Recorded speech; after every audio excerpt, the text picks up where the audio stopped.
Gracias por venir. Les quiero presentar a Estefanía Bravo. Ella es estudiante de doctorado de acá del departamento en matemática. De hecho, la profesora tutora es la profesora Anita, que está ahí. Y además es profesora en matemática de la PUC-B. Y nada, pues habíamos dicho antes que no íbamos a hablar del currículum académico, ¿te acuerdas? Que íbamos a hablar del currículum más bien no académico. Entonces nada, bueno, solo contar algunas incidencias. no, que bueno, no sé, pues Estefanía, si tú quieres contar más cosas. Pero nada, pues contar que la Estefanía, o sea, como hemos participado en muchas ferias científicas, siempre está interesada en hacer extensión, en vincular con el medio, bueno, es profesora de matemáticas, así que sí, o sea, lo social. Tenemos un proyecto también de interdisciplinaridad en la matemática y queremos postular a un Fondar, entonces estamos haciendo hartas cosas. También le gusta cantar karaoke y los juegos de mesa, sí. Ahí tenemos que hacer un grupo de juegos y no sé qué más puedo decir, pero quizás con eso ya sí, es suficiente. Sí. Ya.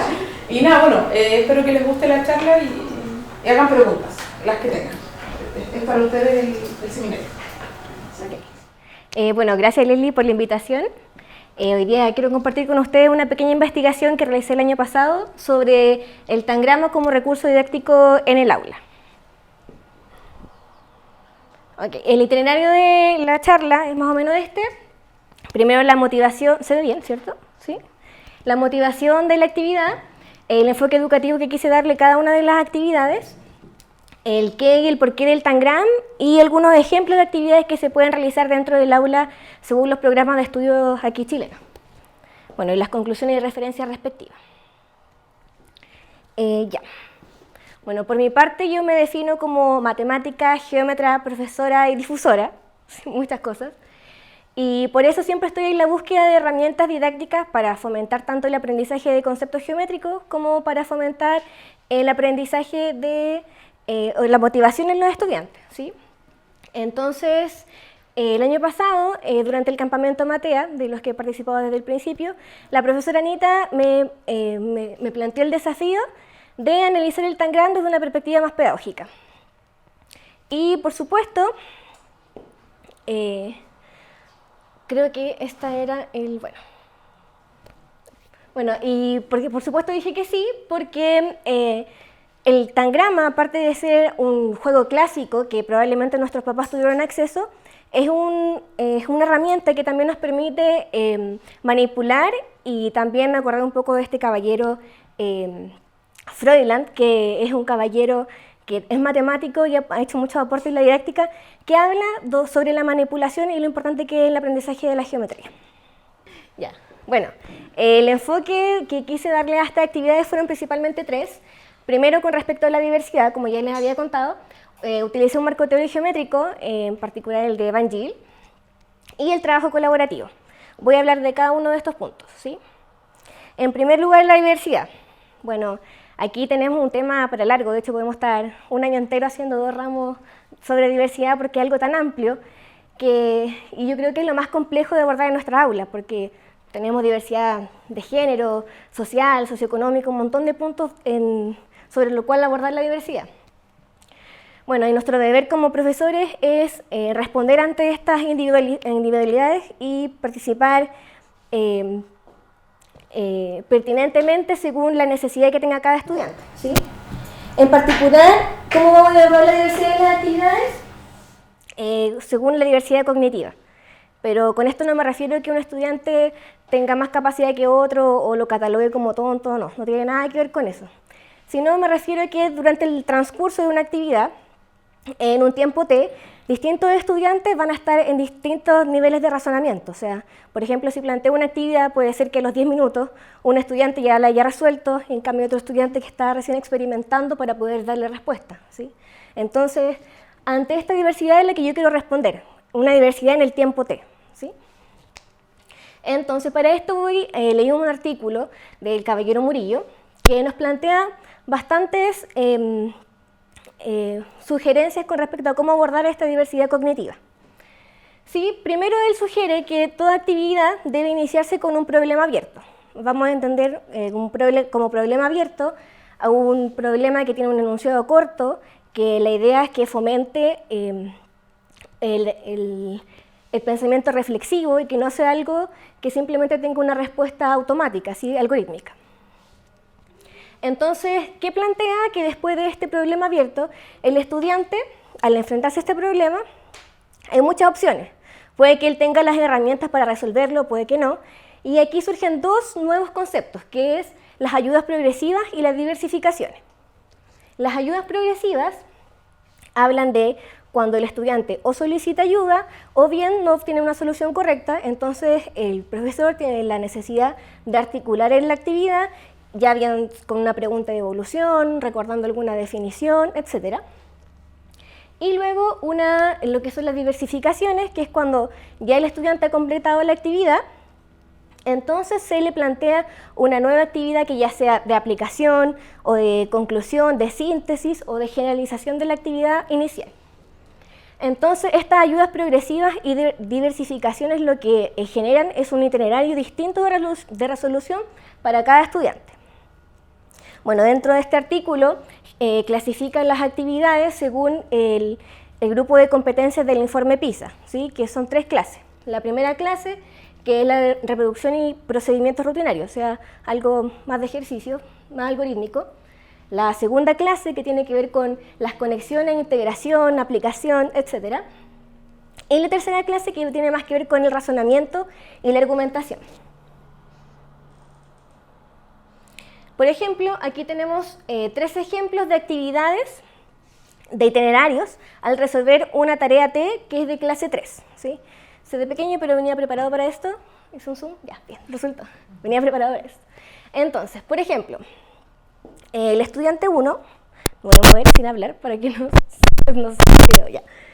El estudiante 1, al enfrentarse a esta tarea, que vamos a llamar tarea T, es que está en clase 3, primero al resolverla pide una solicitud de ayuda o tiene un resultado incorrecto, entonces el profesor va y le da una ayuda 1. Esta ayuda, como les decía, puede ser, no sé, reformular la pregunta o puede ser un dibujo, no sé. Entonces, esta actividad T ya no es una actividad T, sino que se transforma en una nueva actividad que vamos a llamar T1. Por ejemplo, si esta ayuda fue solamente, no sé, reformular la pregunta, pero manteniendo la dificultad, puede que esta tarea T1 se mantenga en la clase 3. Ahora, si el estudiante no logra resolver nuevamente o de nuevo tiene un resultado erróneo, de nuevo hay una solicitud de ayuda o una intervención del profesor que genera una ayuda 2 y generando una actividad T2. Entonces, como ya hubo una segunda ayuda, el profesor se da cuenta de que el estudiante quizá no logra resolver esta actividad dentro de esa clase y la intervención que hace baja un nivel de la clase 2 la actividad. Entonces, una vez resuelta esta actividad T2, que es de la clase 2, la resolvió correctamente, entonces ahora el profesor da una diversificación. ¿Cuál es el objetivo de esa diversificación? Quizá o ver que realmente logra alcanzar en clase 2 o quizá que puede subir desde esta clase 2 a una clase 3. Y así obtiene una solución correcta y luego una diversificación 2 que puede generalizar o formalizar, obteniendo una solución correcta, por lo tanto probablemente quede en el nivel de clase 3. También podemos tener el caso del estudiante 2, que es bastante similar, pero él solamente, hasta la tercera solicitud, se dio cuenta el profesor de que quizá tampoco logra estar en la clase 2, por lo tanto la ayuda va dirigida a que esta actividad baje a una actividad de tipo clase 1, por lo tanto la actividad T3 que obtiene este estudiante solamente está en clase 1 y es ahí donde obtiene una solución correcta. O sea, a este estudiante lo podemos catalogar hasta ahora que está solamente en la clase 3. Por lo tanto, la tarea del profesor va a ser pensar en diversificaciones que logre después subir a las clases siguientes. Y también tenemos el estudiante 3. Yo creo que en la sala probablemente siempre hay de estos 3 tipos, que es el que de inmediato obtuvo la solución correcta de la actividad. ¿Y qué pasa con ese estudiante? se aburre, es un generador de un distractor en la sala y finalmente no potencia todas sus capacidades. Entonces, para eso están las diversificaciones también. Una vez que obtuve la solución correcta de la actividad T, que está en clase 3, se le presentan diferentes diversificaciones que permiten potenciar todas sus capacidades y mantenerse aprendiendo durante la jornada de la actividad. Bueno, a mí en lo personal, a pesar de que este artículo es bastante interesante, me gusta trabajar más con la taxonomía de Bloom porque tiene dos niveles más en nivel jerárquico. Está el nivel de conocimiento, comprensión, aplicación, análisis, síntesis y evaluación. Y es con esta taxonomía con la que he pensado en las actividades, no con las de las competencias PISA. Bueno, con respecto al trabajo colaborativo, si bien la mayoría de nosotros quizá cuando estábamos en el colegio, incluso en la universidad, encontrábamos que era una lata porque decíamos o bien es para que el profesor revise menos pruebas o menos trabajo o no le gustaba porque a veces te llevabas toda la carga del trabajo, etc. Pero lo importante del trabajo colaborativo es que nos enseña desde pequeños a cómo funcionamos en sociedad, ¿sí? De hecho, esta habilidad del trabajo colaborativo está dentro de los planes y programas a lo largo de toda la educación. En particular, como aquí estamos enfocados en enseñanza media, desde séptimo en adelante se encuentran entre los objetivos de aprendizaje actitudinales, ¿sí? De hecho, aquí lo cité, justamente el objetivo de aprendizaje, que es el D del programa de estudio, que dice específicamente que trabajar en equipo en forma responsable y proactiva, ayudando a otros, considerando y respetando los aportes de todos y manifestando disposición a entender sus argumentos en las soluciones de los problemas. Sí, entonces, desde séptimo hacia adelante siempre está presente el trabajo colaborativo. ¿Y por qué es importante?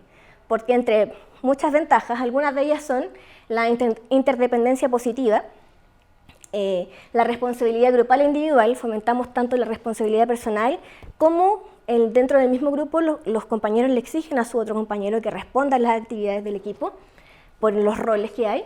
Habilidades interpersonales, esta me parece súper interesante porque es algo que sobre todo en el día de hoy carecemos mucho, que tiene que ver con las habilidades sociales que se tienen y también a generar diálogo y generar debate, a resolver conflictos y debatir de forma respetuosa con el otro usando argumentos. Eso es súper importante.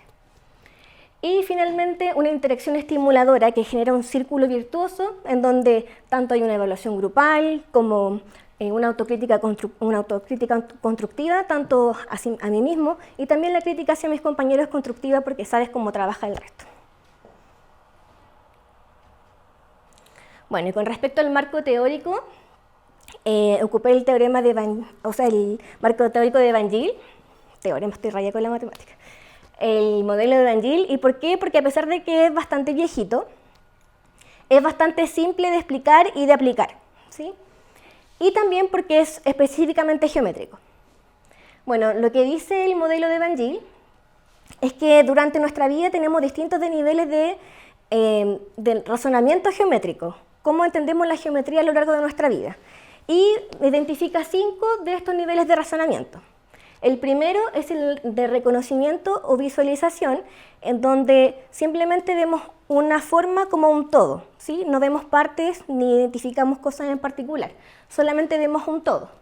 El nivel 2 es el de análisis, cuando ya empezamos a distinguir las partes del todo.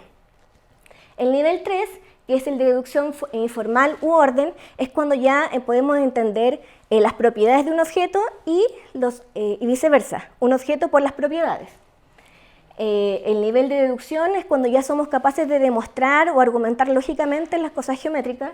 Y el nivel 5, que en general son los que se adquieren ya a nivel universitario, es cuando ya uno puede entender de manera abstracta la geometría. Entonces ellos plantean, porque es un matrimonio que hace este modelo, ellos plantean que para pasar de un nivel a otro, las actividades deben tener las siguientes fases de aprendizaje. Y estas fases van a ayudar que el estudiante vaya de un nivel a otro.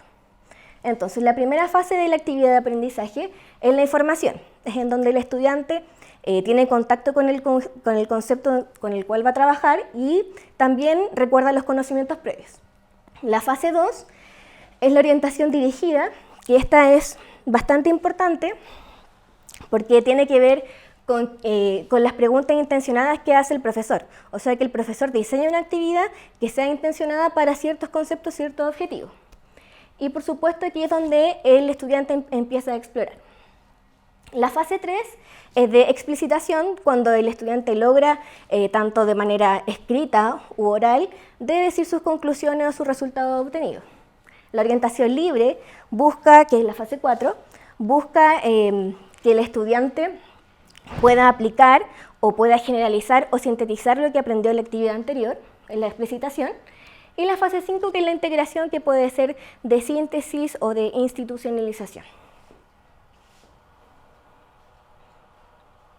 Ahora, ¿qué vamos a entender como un tangrama?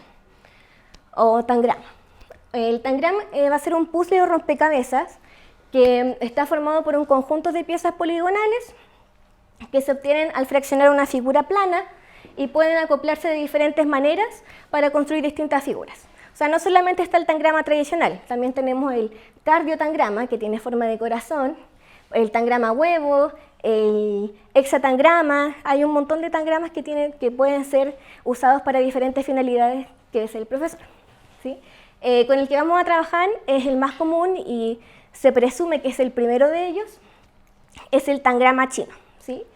Este es un juego chino muy antiguo llamado Chi Chao Pan, que significa juego de los 7 elementos o tabla de los 7 saberes, que es este que está acá. No sé, probablemente algunos de ustedes lo conozcan. Yo en mi infancia alcancé a jugar con el ábaco y con estas cosas, así que es parte de mi recuerdo de infancia. Probablemente aquí ustedes son un poco jóvenes, pero eso los presento.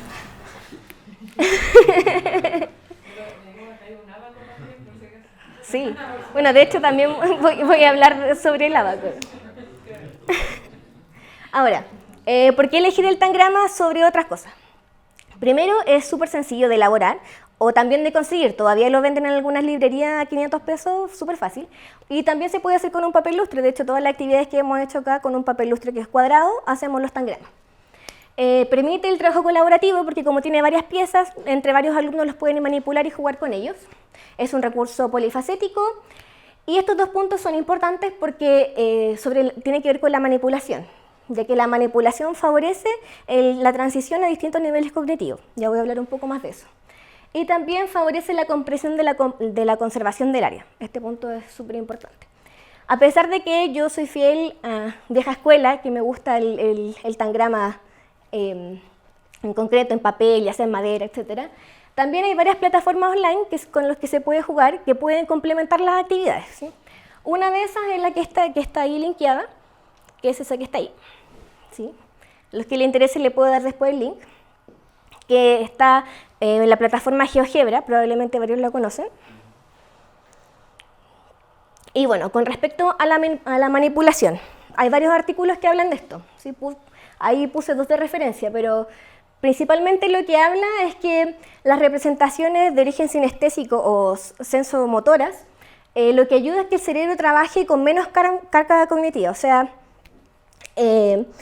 por ejemplo, si yo le digo a un estudiante, imagínese un triángulo y rótelo, es mucho más complejo que si yo le paso un triángulo al estudiante y hago que lo rote. La carga cognitiva es mucho menor. Entonces, esto favorecería el aprendizaje en distintos niveles de escolar.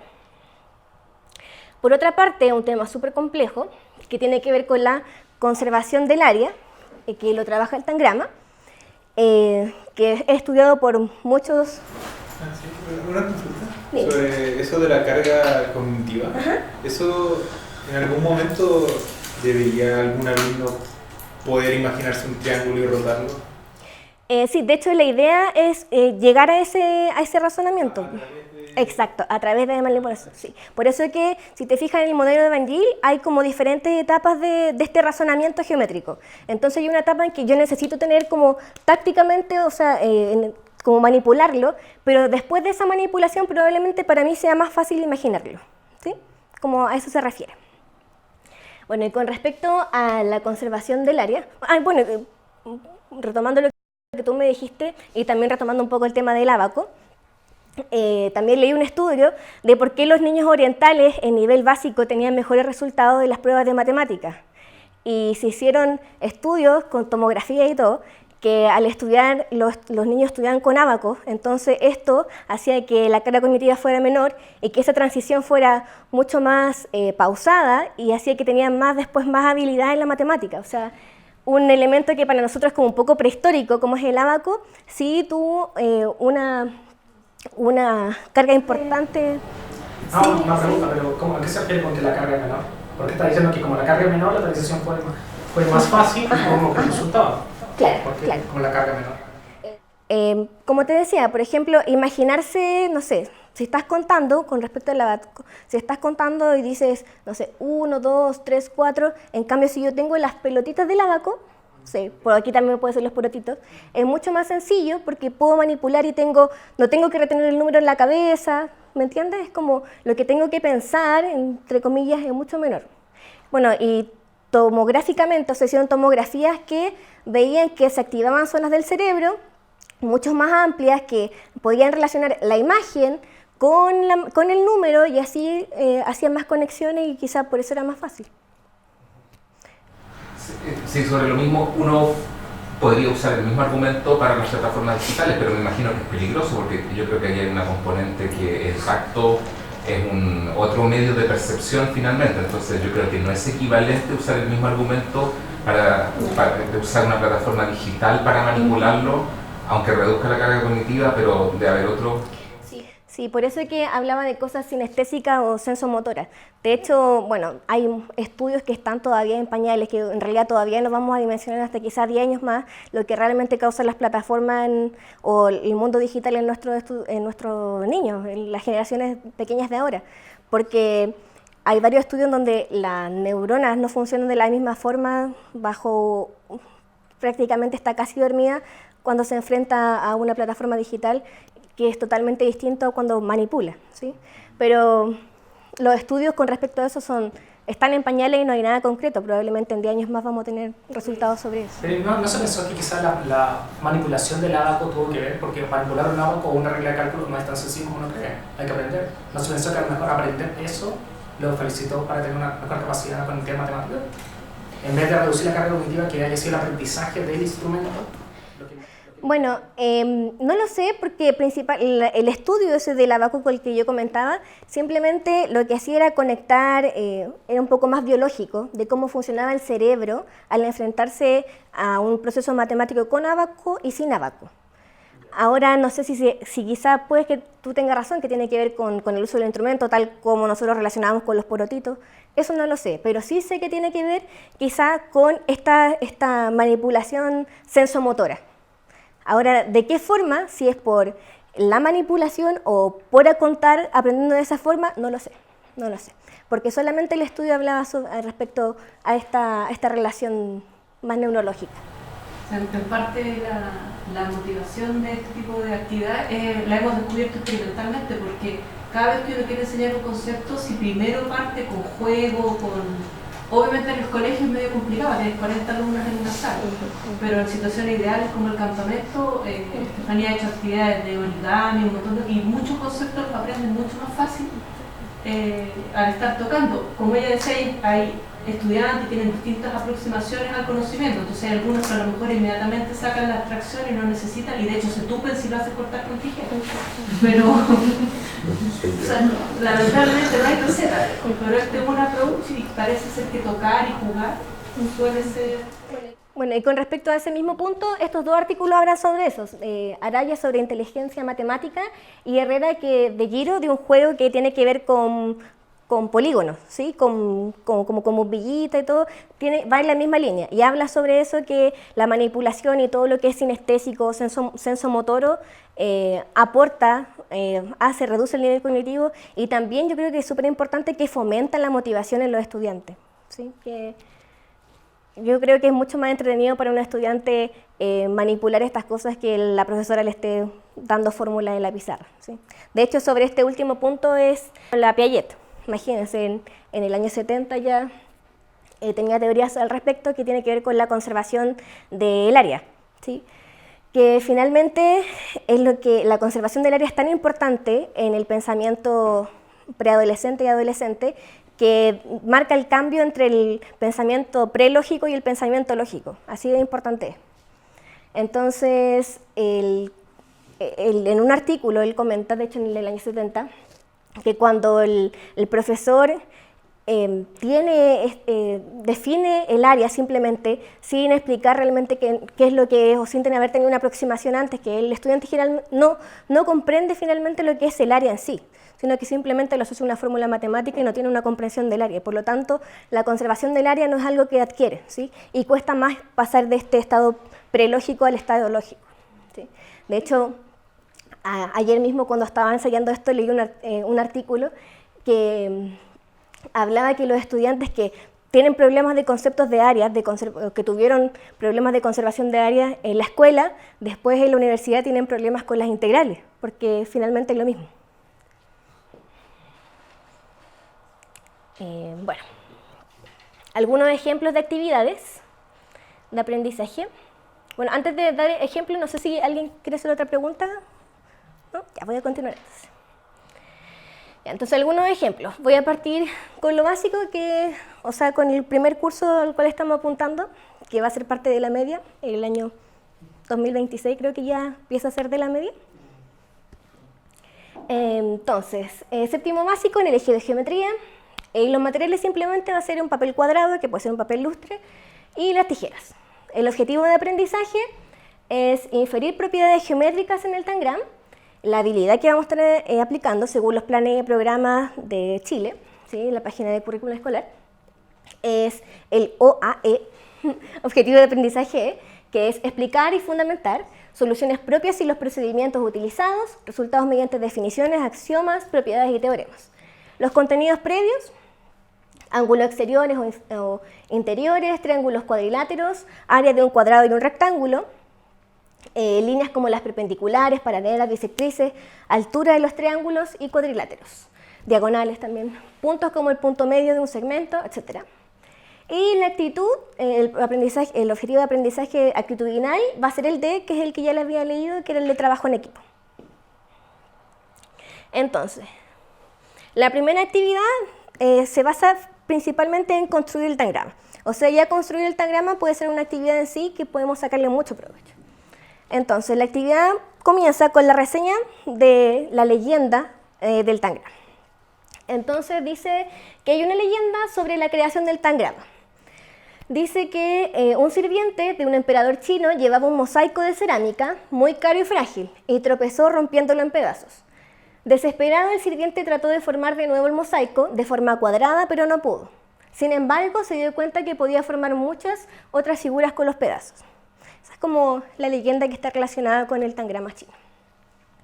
Entonces, la actividad de aprendizaje va a ser que utilizando papel y tijeras, siguiendo las indicaciones del profesor o la profesora, va a fabricar el tangrama y tienen que responder en equipo, ahí a gusto del profesor, según el curso y un montón de contexto más, qué información geométrica puede deducir del tangrama que construyeron, ¿sí? Entonces, la idea que al indicar cómo se construye este tangrama, se den las menos instrucciones posibles con respecto a doblar por la mitad, no, solamente decir doblar, cortar, las únicas indicaciones que se van a ir dando, ¿sí? Entonces doblamos de esta forma, cortamos, obtenemos estas dos figuras, después doblamos por la mitad, ¿sí? Y así sucesivamente le damos las instrucciones para la actividad. ¿Sí se fija? Dígame. ¿La idea de solo dar dos instrucciones para que el alumno no se pierda? La idea es que después ellos deduzcan, doblé por la mitad, estas figuras son iguales, o mira, aquí es la diagonal. Esa es la idea, porque estaríamos un poco en el síndrome de Topaz, cuando uno le dice como la respuesta al estudiante, porque la idea es que ellos deduzcan todas esas cosas, que es el punto medio, que son paralelos, que esto era un triángulo igual al otro, etc. Entonces sí, no intervenimos en el proceso del estudiante. ¿Sí? Entonces, esa finalmente. De hecho, pueden hacerlo ahí mismo con el estudiante o pueden llevar unas instrucciones como esta. Entonces, según el marco teórico que estábamos usando de Van Gil, La primera etapa, que sería información, tendríamos la activación de conocimientos previos. Puede ser probablemente, no sé, a mí siempre me ha gustado la lluvia de ideas porque así uno despierta un poco a los estudiantes. Puede ser una pregunta: ¿qué elementos geométricos ustedes recuerdan o ya conocen? Y el estudiante puede decir, no sé, cuadrado, triángulo, punto medio, rectas paralelas, no sé, y hacer una lluvia de ideas con lo que te digan los estudiantes. La presentación de la actividad, su objetivo, y leerle la reseña introductoria, que fue la que leyó sobre la leyenda. La segunda parte, ¿cierto?, que tiene que ver con la orientación dirigida. El profesor o profesora da las indicaciones de la actividad de aprendizaje, distribuye los estudiantes según el contexto, y el estudiante entonces desarrolla la actividad de aprendizaje de forma grupal, en donde el profesor interviene con ayudas progresivas dependiendo de la situación, tal como les mencioné en la parte anterior. La fase 3 de explicitación, los estudiantes presentan y argumentan sus resultados. En la 4, la orientación libre, en donde aparecen las diversificaciones distintas. En la parte 5, la integración, que va a ser la institucionalización del profesor, puede ser en pizarra o puede ser en cada grupo, dependiendo cómo se dé la actividad. Por ejemplo, puede ser el área de un triángulo rectángulo, ¿sí? Ya, algunas preguntas de devolución.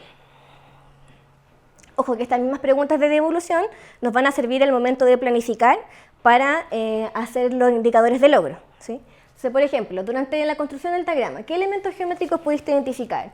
¿Qué polígonos puede identificar? ¿Qué tipo de rectas puede identificar? ¿Qué tipo de puntos? ¿Qué tienen en común estos triángulos? ¿Cuáles son iguales en tamaño? ¿Cuáles son iguales en el área? Etcétera, ¿sí? Y estas mismas preguntas son las que nos van a ayudar con los indicadores de logro a ver en qué nivel está cada estudiante, ¿sí? O cada grupo en este caso. Entonces, por ejemplo, una diversificación puede ser que el estudiante logró reconocer en el desarrollo, en la construcción del diagrama, logró reconocer polígonos y áreas, ¿sí? Pero sin embargo, no logra relacionar el área del polígono total, o sea, del cuadrado que cortó, como la suma de las piezas de cada una de ellas, y eso tiene que ver con la conservación del área. Entonces, una diversificación ante esta situación podría ser construir las siguientes figuras y que el estudiante piense que tienen en común, ¿sí? Puede ser una diversificación, puede que el estudiante te diga tienen las mismas piezas, entonces ¿cómo se relacionan con el área con estas piezas? La idea es que el estudiante se dirija hacia allí y pueda lograr el punto de concebir el área total como el área de cada una de las piezas. Otra diversificación puede ser que el estudiante logre relacionar el área del polígono total como la suma de las partes que la componen, pero no logra relacionar el área de triángulos rectángulos con el área de cuadriláteros, porque recordemos que ya sabía el área del rectángulo y del cuadrado, pero el área del triángulo no. Entonces quizá con una diversificación podemos introducir este concepto y que ellos lo deduzcan a partir de el juego con el diagrama. Lo mismo podemos hacer, bueno, este es un caso en que la actividad anterior no lo logren, entonces lo hacemos aún más explícito y unimos más diagramas para que puedan ver que es la mitad precisamente.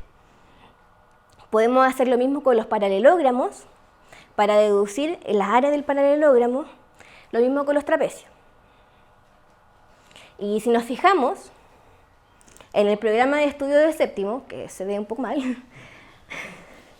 pero dentro de los objetivos está el A12, que tiene que ver con la construcción de líneas perpendiculares, paralelas, bisectrices y todo, y dice que hay que ocupar de manera manual o con un software didáctico. Entonces, a través del diagrama podemos completar o abarcar este objetivo, ¿sí? Y tenemos que ver triángulos y cuadriláteros congruentes, también lo podemos hacer en la misma actividad del diagrama.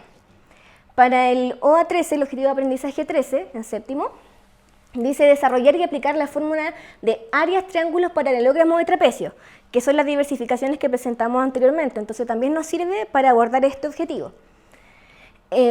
Ahora, el objetivo de aprendizaje 14 dice identificar puntos en el plano cartesiano utilizando pares ordenados de vectores de forma concreta, con juegos y pictórica. Entonces, por ejemplo, para abordar este punto, una vez que ya hayamos hecho la actividad del diagrama, podemos hacer actividades que con el diagrama ya construido, por ejemplo, moverlo en el plano cartesiano, ¿sí? Entonces, esta actividad dice que construye esa figura y identifica los puntos que están en el plano cartesiano. Tenemos dos niveles de dificultad distintas, porque una es como está en negrita, ya va a ser construir, que igual a los niños grandes todavía le cuesta un poco, y tenemos la de al lado, que es una diversificación, que ya está puesto especificado dónde va cada figura. La idea es que el estudiante identifique dónde está cada vértice de las figuras que lo componen. Una cosa muy importante es al momento de hacer estas cuadrículas, que las cuadrículas queden que las figuras queden en cada punto de la cuadrícula correspondiente. O sea, por ejemplo, eso de arriba sí no sirve porque cada uno de los vértices de la figura está en un punto, en cambio el segundo, el de abajo no, porque no queda en un punto específico del plano cartesiano. Entonces son cosas que hay que tener en cuenta al momento de diseñar una actividad. Bueno, ¿y cómo vamos con el tiempo? Ya, voy a redondear entonces. Podemos entonces también ampliar estas actividades con el tangrama en octavo, donde también habla del plano cartesiano, y tenemos, por ejemplo, actividades del teorema de Pitágoras, ¿sí? Con el mismo tangrama podemos hacer un puzzle para resolver, para darle una demostración al teorema de Pitágoras, ¿sí? Cuando presenté esta actividad, una profesora me dijo, pero ese triángulo es fome porque es isósceles, por lo tanto puede que sea muy fácil y no generalicen. Bueno, podemos hacer otro tipo de tangrama que también aborde la misma temática con diferentes figuras, ¿sí? Tenemos otros dos tangramas, que es el de Frashkara y el de Osanama. Qué difícil, ya, pero esos dos nombres, ¿sí? También tenemos traslaciones, rotaciones, reflexión en el plano.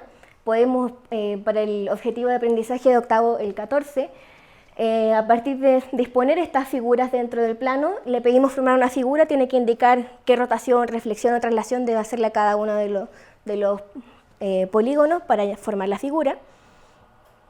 Y bueno, en primero medio también lo podemos utilizar para el teorema de Tales, para semejanza, en segundo medio, para razones trigonométricas que se basan principalmente en semejanza, en tercero medio para relacionar la geometría elemental con la geometría cartesiana, o sea que es una herramienta que podemos utilizar durante toda la enseñanza media, ¿sí?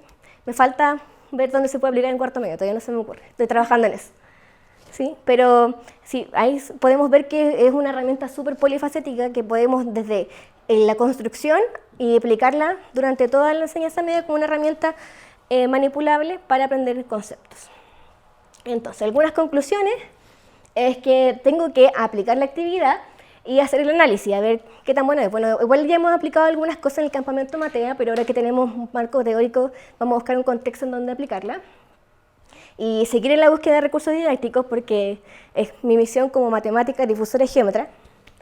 Y seguir recogiendo estas ideas interactivas para estudiar el potencial didáctico de cada una de ellas, porque a veces hay matemáticos que tienen muy buenas ideas, entonces agarrar esa idea y evaluarlas cómo podemos ponerlas dentro del aula, ¿sí? Porque ahí claramente no tienen las herramientas pedagógicas como para insertarlo dentro del currículum, entonces cómo complementar eso. La importancia de la difusión de colaboración docente es súper importante porque así podemos enriquecer las aulas de nuestros estudiantes con las actividades que a todos se nos ocurran, y para mí que tengo que escribir luego el artículo de esto para poder publicarlo. Y bueno, las referencias, un poco de las que hablé son esas, y bueno, espero que las actividades siguientes de las que participemos estén presentes para que puedan ver cómo funciona un poco el asunto. Eso, muchas gracias. No sé, ¿alguna pregunta?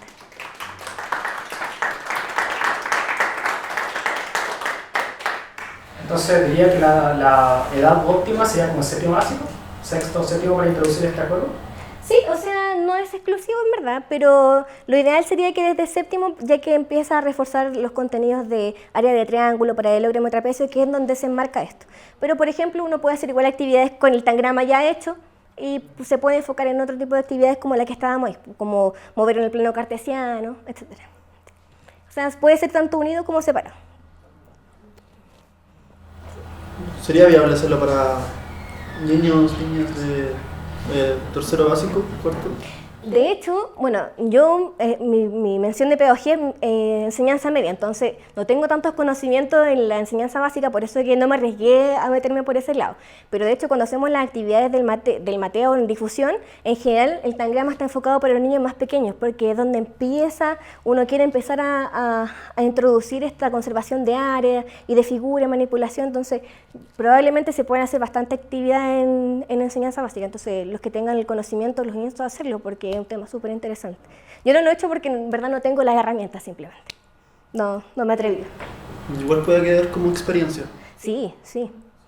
Pero tienes una súper buena, bueno, por lo que he visto, los niños tienen una muy buena recepción. De hecho, lo hacemos como con un cuento, que tienen que hacer el aldeano, la casita con el tangrama. Entonces, tienen una súper buena recepción en los niños. Entonces, es una súper buena herramienta que ustedes pueden potenciarla y crear una actividad para otros cursos o estos mismos cursos y renovarla. Una pregunta que en la taxonomía de Bloom, uno de los últimos niveles es evaluación, investigación. ¿Cómo se ocuparía el tangrama para...? No, yo creo que, bueno, igual puede ser, tiene que ver un poco más, el último nivel de evaluación tiene que ver cuando uno es capaz de debatir, argumentar, entonces puede ser que dentro de alguna actividad un estudiante conjeture, por ejemplo, el área del trapecio y la defienda, porque aquí eso ya tiene que ver como con la argumentación y el debate en donde él defiende su idea. Claramente es mucho más difícil encontrarlo en los cursos más inferiores, pero la idea es irlo desarrollando con todas estas actividades, como generar discusión y debate. Y por eso también es importante el trabajo colaborativo, que es uno de los enfoques que queremos trabajar. Y ese nivel de argumentación va cambiando según el curso, ¿sabes? Por ejemplo, esa argumentación yo no la puedo dar aquí. Exacto. Porque no es válida en esta institución. O sea, como que depende de dónde estoy, qué tan válido es mi argumento, ¿verdad?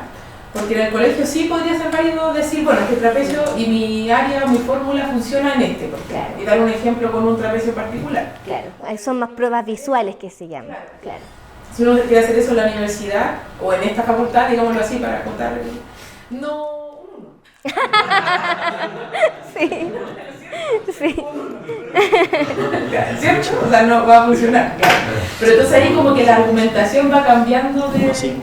O sea, también va fluyendo dentro del contexto en que yo estoy. Sí. Como que... Y eso es súper interesante, también se relaciona con lo que estudia más o menos Leslie igual, porque porque claro, en el colegio las pruebas principalmente son de forma visual y son súper válidas, pero la idea, y ahí entramos también por ejemplo al modelo de Van Gil cuando habla de las fases, o sea, de las fases de razonamiento geométrico, cuando ya llegamos a la parte de cuando uno ya tiene una abstracción y puede entender la geometría un poco más abstracta, tenemos que ser capaces de, no sé, hacer una demostración geométrica axiomática de lo mismo que estamos diciendo, pero en este nivel una prueba visual bastaría. Entonces por eso tiene que ver con lo que dice Leslie, que las argumentaciones finalmente van a depender del contexto. Sí, y lo que pasa, bueno, que también es algo que a mí me está interesando harto, es lo que pasa cuando uno va del colegio a la U, que es como un tema, porque, o sea, saltarse del colegio a la universidad, en el colegio parece que se permite todavía ser así, tomar casos particulares, por ejemplo, para demostrar algo. Pero cuando llego al primer año de la universidad, ya no se permite. Y no hay ningún tránsito entre los dos procesos, ¿cierto? Entonces pareciera ser como totalmente discontinuo. De hecho hay gente que, bueno, Klein, este matemático Klein, definía esto como una discontinuidad, realmente, así, un hoyo. O sea que realmente tengo que saltar desde un lugar al otro y sin un proceso entre medio. O sea, como que no tengo algo que me llene ese espacio para poder decir, a ver, esto fue válido acá, no es válido acá, pero ¿qué hago para pasar de uno al otro? Como que no... Eso también es interesante estudiar, mucha gente lo hace, didactas de la matemática lo estudian, porque es un problema que mundialmente no está solucionado. O sea, no sé cómo hacerlo para pasar de un lado al otro. Y eso se debe que hay un hoyo también de que o eres didáctico o pedagogo o eres matemático, entonces... No hay como un vacío y un hoyo negro en donde... Y lo que decías tú, como falta de comunicación también entre los docentes, porque de verdad alguien puede tener una súper buena idea, que a lo mejor la implementación necesita de una asesoría pedagógica, y no hay conversación entre uno y el otro, entonces no... Colaboración entre docentes, importante. Y entre los mismos alumnos también, un alumno docente. Sí, generar más instancias así de discusión es súper bueno. También a ustedes, gracias por participar de esto. Sí, claro, entonces... Y oye, algo la variable T como que me dejó pensar. Sí, bueno, es que me refería a que... Es que igual me parece interesante porque, o sea, eso como que tú decías que, o sea, como que en el fondo el tiempo que tiene alguien para procesar, llegar a un punto, o sea, yo quiero llegar de A hasta B, ¿cierto? O sea, no físicamente, sino que como de un conocimiento, desde el conocimiento A hasta el conocimiento B, ¿cierto? Y obviamente tenemos distintos tiempos y somos distintas personas para llegar desde A hasta B. Pero, entonces, preocuparse de esa diversidad de tiempos,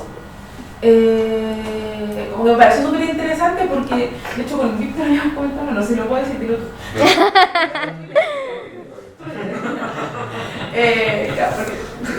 Entonces, como que en el fondo hacerse cargo de esos tiempos. Exacto. O sea, ¿cómo me hago cargo de esos tiempos para que todos sean capaces de llegar de A hasta B? Porque tampoco es la idea de los que son más lentos, entre comillas, que ese tiempo es más largo, no lleguen a B. O sea, igual todos tienen que llegar a B.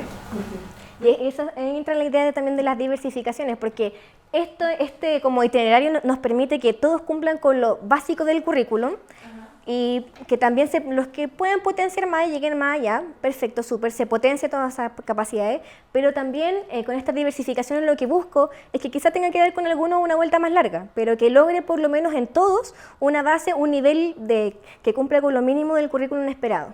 Pero probablemente también van a haber estudiantes que superen las expectativas como el estudiante 3, que es brillante, que llegó hasta la diversificación 3, por ejemplo. Pero también van a haber estudiantes que probablemente le cueste más y tengamos que tener muchos ases bajo la manga para poder dar esta vuelta con él.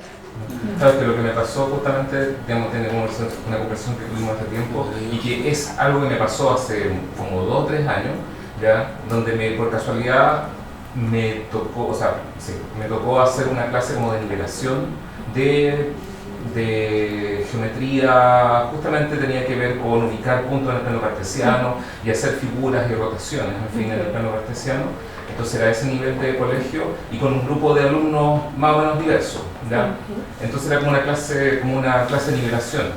Pero al hacerlo, yo me di cuenta de que había distintos niveles de base. Entonces la verdad es que resonó mucho lo que tú dijiste con eso, porque, digamos, tuve que improvisar una solución para este problema y lo que terminó sucediendo fue que los fui agrupando por filas.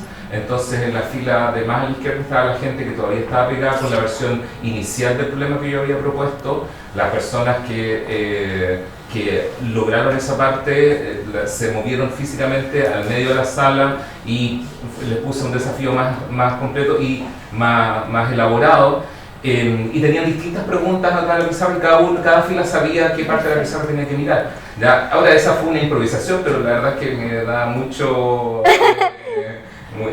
¿cómo se llama? Entusiasmo ver que hay gente que ha pensado en este tipo de cosas. Y el drama personal que yo tuve, ¿ya? Que como era que, ok, eso yo me di cuenta en la práctica y como te digo, medio improvisado de que era una manera de resolver el problema, ¿ya? Pero me parecía el problema ético de que en la misma sala están conviviendo personas que ven a otros avanzar más rápido.